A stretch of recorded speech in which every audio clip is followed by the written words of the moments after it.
दिनों बाद कुछ चेंजिंग आता है शरीर में।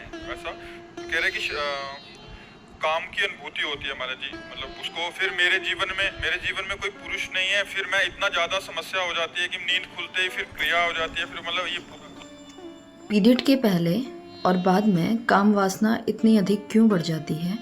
एक प्रश्नकर्ता ने, जो कि स्त्री थी, महाराज जी से प्रश्न किया। आज हम बहुत ही गुप्त मगर स्त्री के जीवन से जुड़ा हुआ सवाल समझने जा रहे हैं।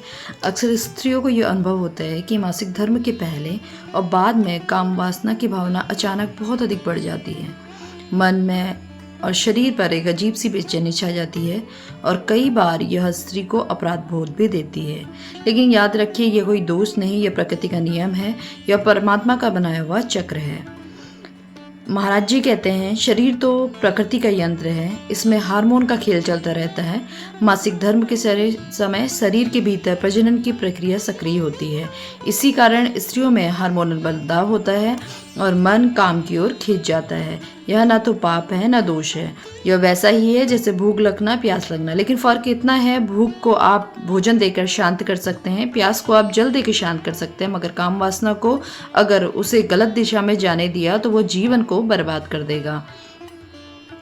साथ ही महाराज जी कहते हैं, काम वासना साधक की सबसे बड़ी परीक्षा है। यह मन को भक्ति से हटाकर विषयों में ले जाती है।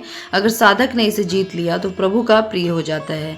यही कारण जब स्त्री को इन दिनों वासना अधिक महसूस हो तो वो सोचती है, मैं भक्त हूँ, फिर भी मेरे मन में ऐसी भावना क्यों? मगर सच तो यह है कि इसका दोष आपके मन का नहीं, शरीर के चक्र का है। असली साधना है उस ऊर्जा को प्रेम और भक्ति में बदला जाए। महाराज जी कहते हैं, जब भी वासना उठे तुरंत नाम उठाओ, नाम जप करो, राधे राधे करो, मन में तरंग बदल जाएगी, काम की अग्नि की भावना ठंडी हो जाएगी। गंगा और तुलसी दल, अगर बेचैनी बढ़े तो एक घूंट गंगा जल और तुलसी पत्र का रस ले लो, इससे तुरंत मन हल्का हो जाएगा। प्राणायाम करो, गहरी सांस लो, धीरे धीरे छोड़ो, अनुलोम विलोम करो, भ्रामरी प्राणायाम करने से मस्तिष्क शांत रहेगा। चौथा, महाराज जी ने बताया आहार और विहार। इन दिनों प्याज और लहसुन भरी तामसिक भोजन से दूर रहो, हल्का सात्विक भोजन लो, फल, दूध, दही। पांचवा, महाराज जी ने बताया सेवा और व्यस्तता कैसे रखनी चाहिए। मन को व्यस्त रखो, खाली मन वासना की खान है। तो घर में काम ले लो, किसी की सेवा करो, भजन गाओ। जब मन में काम खींचे तो यह ऊर्जा मैं भगवान को अर्पित करती हूँ, वही वासना प्रेम में बदल जाएगी। यही साधना है। महाराज जी कहते हैं, यह दोष नहीं, यह शरीर का नियम है, लेकिन जिसने इसे साधना बना लिया वही महान बन गया।